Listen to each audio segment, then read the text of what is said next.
إن الحمد لله نحمده ونصلي على رسوله الكريم أما بعد أعوذ بالله السميع العليم من الشيطان الرجيم من همزه ونفخه ونفثه بسم الله الرحمن الرحيم إن عبادي ليس لك عليهم سلطان وكفى بربك وكيلا۔ ترجمہ قرآن کے سبق میں آج انشاءاللہ سورہ بنی اسرائیل آیت نمبر 65 سے ہم پڑھیں گے۔ پیچھے ہم پڑھ رہے تھے ابلیس کا، شیطان کا اللہ رب العالمین کے ساتھ جو مکالمہ ہوا تھا۔ اللہ تعالیٰ نے کہا کہ آدم علیہ السلام کو سجدہ کرو، اس نے انکار کیا اور کہا کہ میں تیرے بندوں کو برگلاؤں گا، گمراہ کروں گا ان کو، اس آدم کی اولاد کی جڑ کاٹ کے رکھ دوں گا۔ تو اللہ رب العالمین نے اس سے کہا کہ جا، جتنا تیرا بس چلتا ہے چلا ان پر، اور جو تیری پیروی کریں گے، جو تیری بات مانیں گے، ان کو جہنم میں ہم ڈال لیں گے۔ اور شیطان وعدے دلاتا ہے، فرمایا شیطان کے وعدے دھوکے پر مبنی ہیں۔ آگے اللہ رب العالمین نے فرمایا ان عبادی لیس لک علیہم سلطان، بے شک میرے بندے، ان پر تیرا کوئی بس نہیں چلے گا، ان پر تیرا کوئی غلبہ نہیں ہوگا۔ وکفیٰ بربک وکیلا، اور اللہ بطور نگران کے، کارساز کے کافی ہے۔ ربکم، تمہارا رب، الذی، وہ ہے، یزجی لکم الفلک، جو چلاتا ہے تمہارے لیے الفلک، کشتیاں، کہ اللہ نے یہ تمہیں صلاحیت دی ہے نا کہ سمندر میں تم کشتیاں چلاتے ہو، رب چلا رہا ہے۔ اگر اللہ کی دی ہوئی طاقت نہ ہو یا پانی میں اللہ یہ صلاحیت نہ رکھیں، ہر چیز ڈوب جائے اس میں، تو تم کیسے چلا سکو گے؟ فی البحر، سمندر میں، لتبتغوا، تاکہ تم تلاش کرو، من فضل، اس کا فضل، کہ سمندر میں سے تم مچھلیاں پکڑتے ہو، رزق حاصل کرتے ہو۔ اسی طرح سفر کر کے کئی میلوں دور دوسرے ممالک میں تم جا کے تجارت کرتے ہو۔ انہ کان بکم رحیما، بے شک وہ تم پر بہت رحم کرنے والا ہے، تمہارا رب بڑا مہربان ہے۔ تم بھی اس کے بن جاؤ، اس کی رحمتوں میں آ جاؤ، تو وہ تمہیں دنیا میں بھی کامیاب کر دے گا، آخرت میں بھی۔ اور اس کا دین، اسلام، شریعت، اس کے احکامات، سب یہ رحمت ہیں۔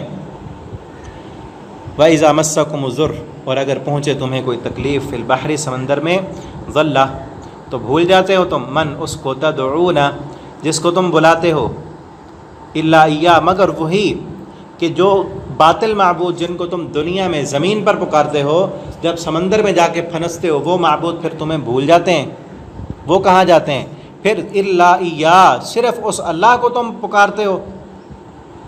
یہ مضمون پہلے بھی گزر چکا ہے سورہ یونس میں، کہ جب مشرکین سمندر میں سفر کرتے تھے اور سمندر میں موجیں آتی تھیں، طوفان آتے تھے، پھنستے تھے، تو اس وقت لات، منات، عزا، جو بت بنائے ہوئے تھے، وہ سب بھول جاتے تھے۔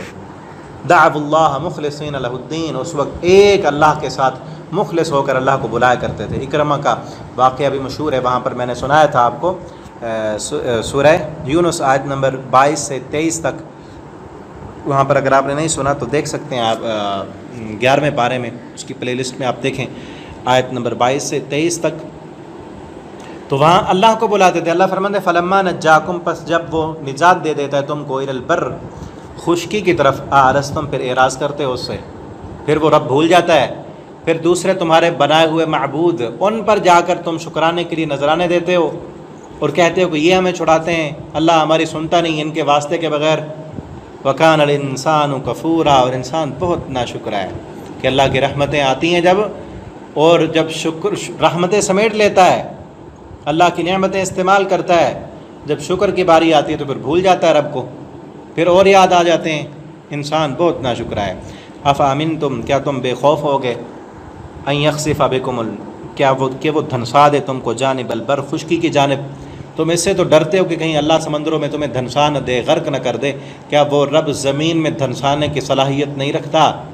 جو رب پانی میں تمہیں ڈبو سکتا ہے، وہی رب خشکی میں بھی تمہیں زمین کے اندر دھنسا سکتا ہے۔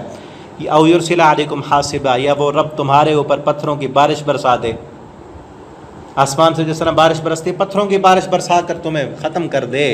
کیا وہ طاقت نہیں رکھتا؟ ثم لا تجدوا لکم وکیلا، پھر تم نہ پاؤ گے اپنے لیے کوئی کارساز، اس کے علاوہ کوئی تمہیں بچانے والا نہیں ملے گا۔ ام امنتم، کیا تم بے خوف ہوگے، ان یعیدکم، کہ وہ لوٹا دے تم کو، فیہ، اس میں، تارۃ اخری، تمہیں اسی سمندر میں، کہ جس سمندر سے اس نے تمہیں نجات دلائی تھی، وہی دوبارہ تمہیں اسی سمندر میں کسی کام کے لیے لے جائے اور پھر ڈبو دے۔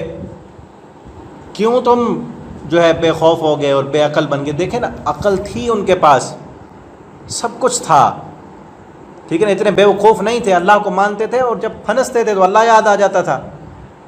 لیکن آج کا مشرک دیکھیں، پھنستا اتنا بے عقل ہو چکا ہے، پھنستا ہے تو پھر بھی بزرگوں کو بلا رہا ہوتا ہے، کہتے ہیں اللہ ہماری سنتا نہیں بغیر واسطے اور وسیلے کے۔ ایسے ایسے واقعات، ایسے ایسے جاہل انسان ملتے ہیں جو بیت اللہ میں جا کر پیچھے فون کرتے ہیں کہ داتا کے دربار پہ جا کے ایک بکرا دے کے آؤ، یہاں مجھے پریشانی آ گئی ہے، مشکل میں پھنس گیا ہوں۔ کتنی عقل مار دی اللہ نے، شیطان نے مسخ کر دیا۔ یہ کب ہوتا ہے؟ اللہ نے تو عقل دی ہے، سمجھ دی ہے، فہم دیا ہے، لیکن اس عقل کو جب استعمال نہ کریں، یہ کئی بار میں بات کر چکا ہوں نا کہ حق قبول نہ کرنے کی صلاحیت کو استعمال نہ کریں، دنیا پرستی بنے رہیں، یہ دوسری طرف ہی جائیں کہ ہمارے باپ دادا ایسے کرتے تھے، پھر عقل ختم ہو جاتی ہے۔ مشرک کی عقل نہیں ہوتی۔ فیرسل علیکم قاصفا من الریح، تمہیں سمندر میں دوبارہ لوٹا دے، یا تمہارے اوپر قاصفا من الریح، وہ تمہارے اوپر آندھی بھیج دے جو تمہیں توڑ کر رکھ دینے والی ہو، فیغرقکم بما کفرتم، اور پھر تمہیں غرق کر دے اس کے سبب جو تم ناشکری کرتے ہو، کفر کرتے ہو، ثم لا تجدوا لکم علینا بہ تبیعا، پھر تم نہیں پاؤ گے ہمارے خلاف تبیعا، کوئی چھڑانے والا، یا ہمارے خلاف ہمارا کوئی پیچھا کرنے والا، اگر تو ہم تمہیں سمندر میں غرق کر دیں، یا خشکی پر زمین میں دھنسا دیں، یا آسمان سے پتھروں کی بارش برسا دیں اور تمہیں غرق کر دیں، تم ہمارے خلاف کسی کو نہیں پاؤ گے کہ ہمارے خلاف کوئی مقدمہ کرے۔ کوئی کتنی قومیں غرق ہو گئیں، کتنی قوموں کو نیست و نابود کر دیا ہم نے، کہاں ہے وہ ان کا مقدمہ؟ یہ تو دنیا میں ہوتا ہے نا، فلاں نے قتل کر دیا، عدالت میں جاؤ مقدمہ لڑو۔ اللہ کے خلاف کون اٹھ سکتا ہے؟ ساری قوتوں قدرتوں کا مالک ایک اللہ ہے۔ اللہ سے دعا کرتے ہیں ہم، اللہ ہمیں توحید کی سمجھ عطا کرے، اللہ ہمارے کلمہ پڑھنے والے مسلمان بھائیوں کو توحید کی سمجھ دے، توحید کی غیرت دے۔ اللہ رب العالمین ہمیں قرآن پڑھنے کی، سمجھنے کی، اس کے مطابق عمل کرنے کی توفیق دے۔ آخر دعوانا الحمدللہ رب العالمین۔